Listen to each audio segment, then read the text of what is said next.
मारुति, तुम्हारे हनु पर प्रहार हुआ था, अतः आज से तुम इस संसार में हनुमान के नाम से विख्यात होगे।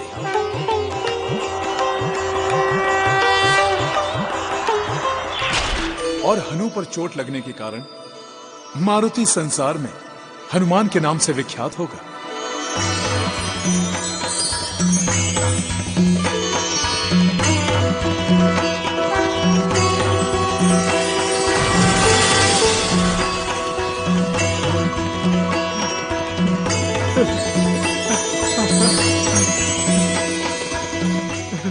मेरे मारुति को देवताओं ने आशीर्वाद दिया है।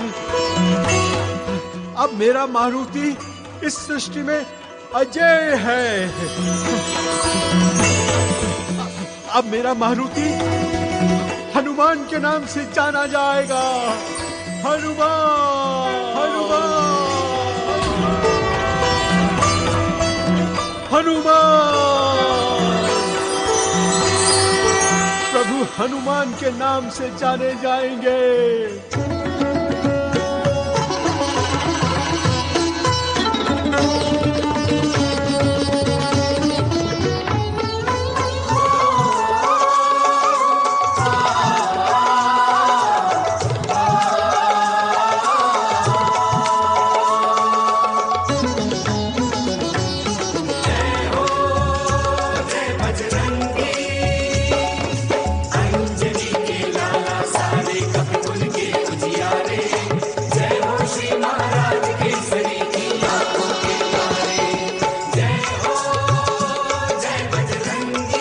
जब तुम मेरी आंखों के सामने नहीं होते हो ना, तब हम बहुत चिंतित रहते हैं, क्योंकि असुरों ने हमें कई बार तुम पर, हम पर और पूरे अंजन प्रदेश पर आक्रमण किया है, और वो हमें कभी भी हानि पहुंचा सकते हैं। पिताजी, मुझे कुछ नहीं होगा, क्योंकि आपका और माँ का प्रेम है मेरे साथ।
हमारी आरती क्यों उतार रहे हैं?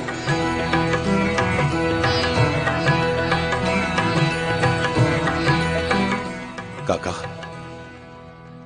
ये सब आप क्या कर रहे हैं?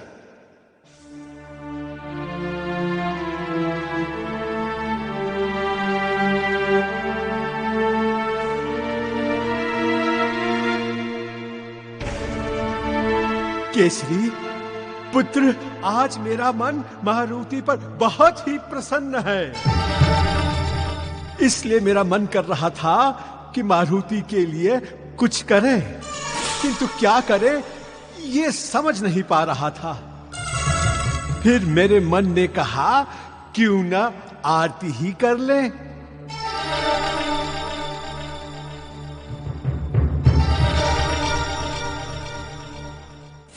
नहीं नहीं काका,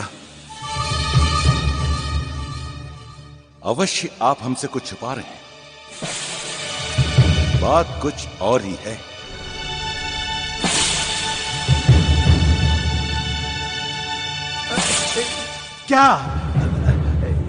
क्या बात हो सकती है? और मुझे तुमसे छुपाने की क्या आवश्यकता हो सकती है? किंतु मारुति ने आज ऐसा क्या कर दिया कि आप उसकी आरती उतार रहे हैं? क्या कर दिया? मारुति ने तो बहुत ही महान कार्य कर दिया है।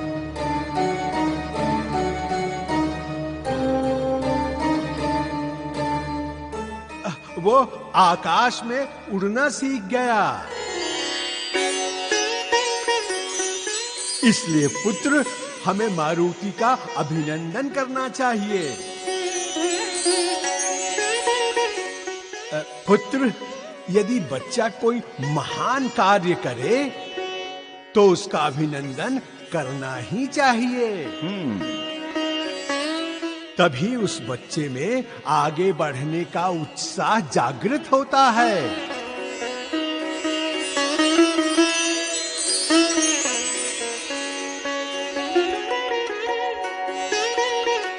महाबली काका, आप ठीक कह रहे हैं। मारुति उड़ना सीख गया है, ये कितनी बड़ी बात है। किंतु हम इस बात को भूल ही गए। लाइए, हम भी मारुति का अभिनंदन करेंगे। हाँ, हम भी मारुति का अभिनंदन करेंगे।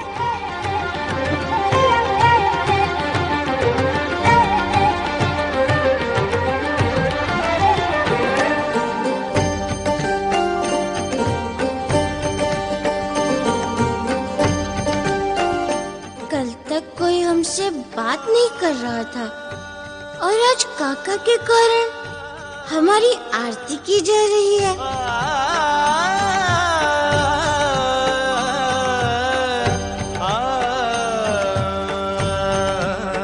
प्रभु, मैं तो आपके चरण छूना चाहता था। आपने जो महान लीला की है।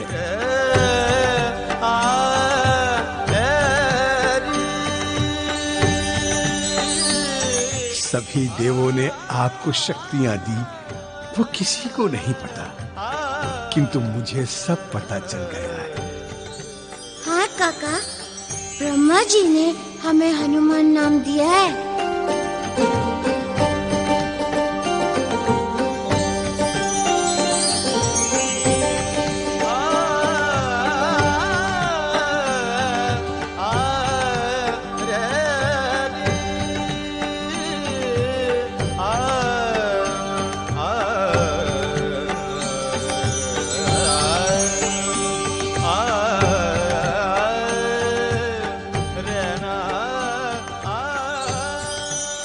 प्रणाम महारानी जी। आपने नगर की जिन महिलाओं को बुलाया था वो आ गई है। आप चलिए, मैं आती हूँ। जी महारानी जी।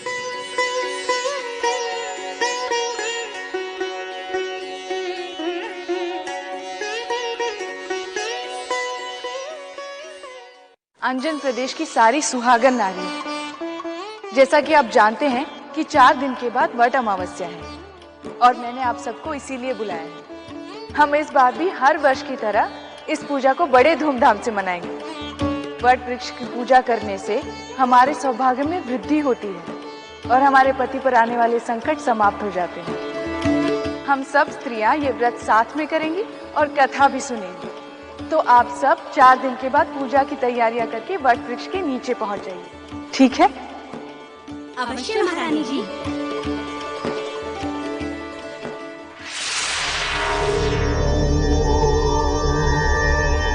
अंजना, तुम इस वट पूजा व्रत के लिए अति प्रसन्न हो, किंतु इस बार तुम ये व्रत नहीं कर पाओगे,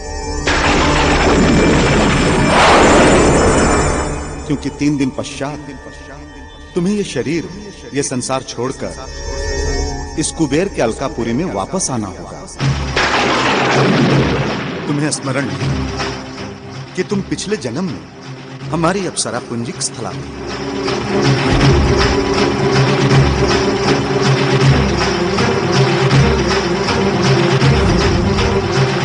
अब तुम्हारा इस धरती पर रहने का समय समाप्त हो गया है।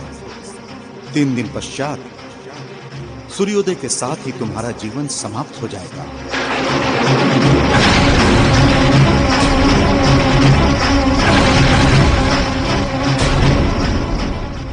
देवी, आप ये किस पूजा की बात कर रही थी?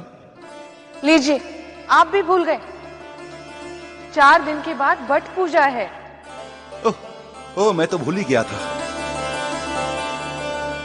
हम चाहते हैं कि इस बार इस व्रत को सभी बड़े उत्साह से मनाएं और आपको तो विशेष व्यवस्था करनी होगी। अवश्य महारानी जी।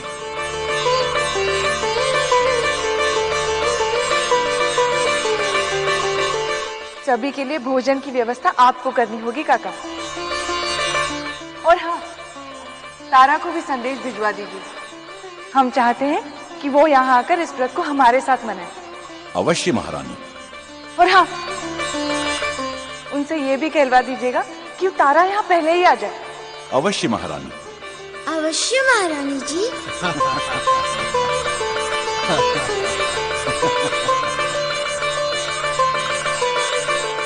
माँ, आपने तो सबको काम बांट दिए, मैं क्या करूँगा?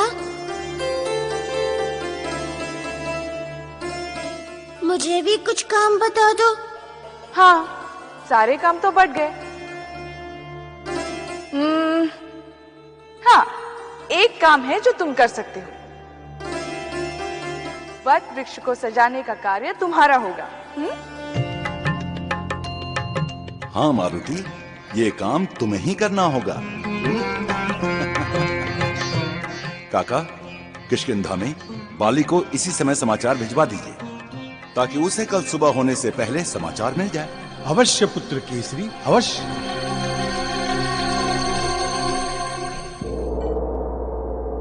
सुग्रीव, हम सब वानरों के लिए एक बहुत ही सुखद समाचार है।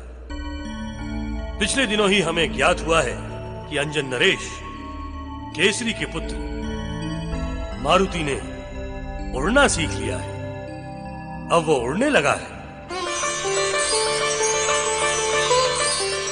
इससे हम वानरों की शक्ति में बहुत वृद्धि होगी। पहले तो हम ऊंची छलांग ही लगाते थे, किंतु मारुति ने आकाश से अंतरिक्ष तक उड़ना सीख लिया है। इससे अब हम मायावी राक्षसों को आकाश में ही चुनौती दे सकते हैं। महाराज की जय हो। महाराज, अंजन देश से दूत आया है। उसे सम्मान के साथ यहां लाओ। जी महाराज।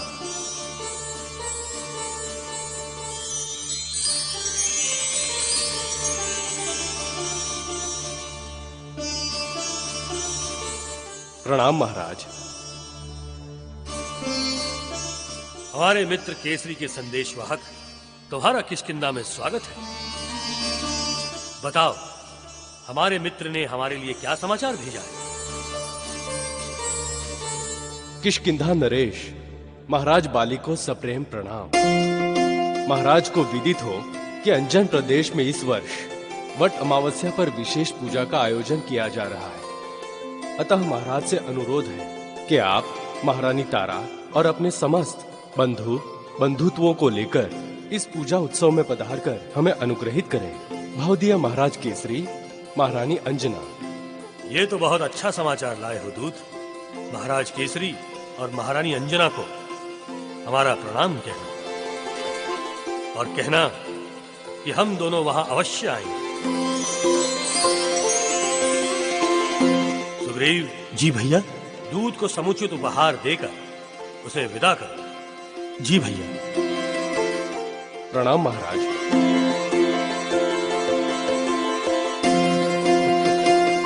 तारा, कितनी विचित्र बात है। अभी हम दरबार में मारुति और केसरी की ही चर्चा कर रहे थे और उन्हीं का समाचार भी आ गया। स्वामी, इसे ही कहते हैं सच्चा प्रेम। जब मन के तार जुड़े हों तो प्रकृति भी मिलने का अवसर आपको उत्पन्न कर देती है। कितना समय बीत गया अंजन प्रदेश गए हुए, किंतु लगता है जैसे अभी की बात है। वो अन्नप्राशन संस्कार याद है तुम्हें? लो तारा, अन्नप्राशन शुरू करो।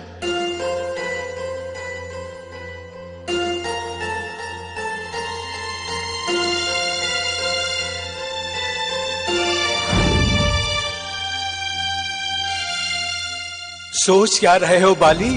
खीर खिलाओ। मारुति तुम्हारी प्रतीक्षा कर रहा है। मुझ पापी को इतना सम्मान।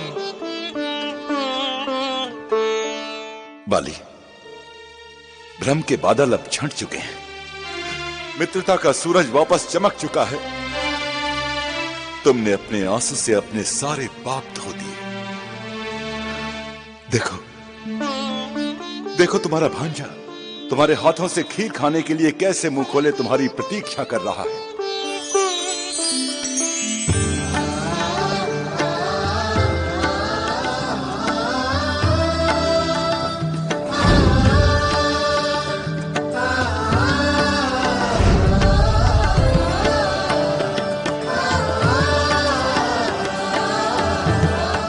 क्या हो मारुति?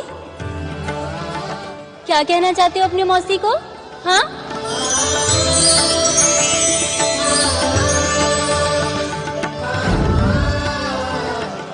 महाराज, समय कैसे बीत जाता है पता ही नहीं चलता। अब देखिए ना, मन कितना कर रहा था मारुति और अंजना को देखने का, और वहां से बुलावा आ गया।